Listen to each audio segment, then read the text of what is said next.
The house had been empty for 11 years. When we asked why, our realtor smiled too wide and said, previous owners relocated. 3 weeks after we signed the papers, I found out the previous family had never relocated anywhere. They'd simply vanished. All 4 of them. One winter morning, the neighbors saw the front door wide open and they were gone.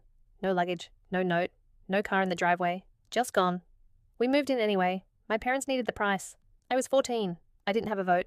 The first night, I woke at 2:47 a.m. to the sound of something breathing outside my door.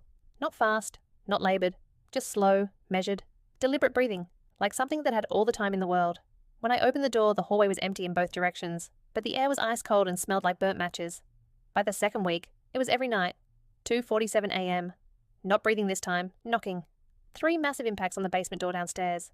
The kind of knocking that doesn't ask to be let in. The kind that demands boom, boom, boom.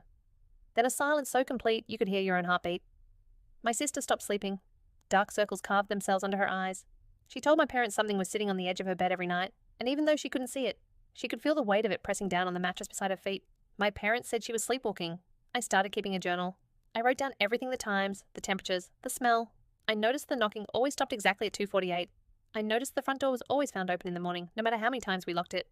I noticed that every time the knocking happened, our dog refused to go downstairs for the rest of the day, just sat at the top of the stairs shaking, staring down into the dark.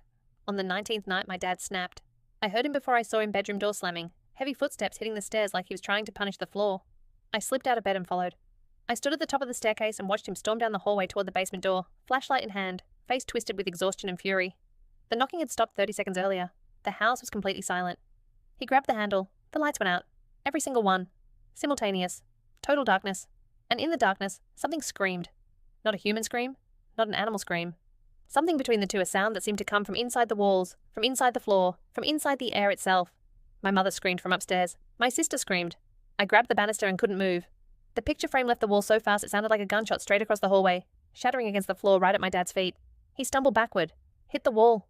The flashlight bounced and rolled away into the dark. For 1 second, everything went completely still. Then the basement floor exploded. The shockwave went through the soles of my feet.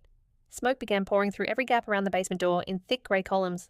Our smoke alarms all shrieked to life at once. My dad was already running, grabbing my mom, grabbing my sister, screaming my name as he found the front door in the dark and threw it open. We stood on the lawn in the cold and watched smoke push through the cracks of our windows. The gas company worked until 4 a.m.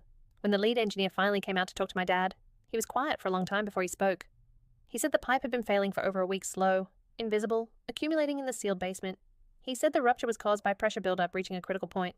He said if that basement door had been opened, if the light switch had been flipped, the spark would have ignited the gas instantly. He said there would have been nothing left of my father to find. Then he paused and said one more thing. He said his crew had found something on the inside of the basement door while they were working. A message, scratched into the wood, over and over and over in overlapping lines, like whatever had written it had been writing it for a long time. Like it had been writing it for 11 years. 2 words. Don't open. We never went back.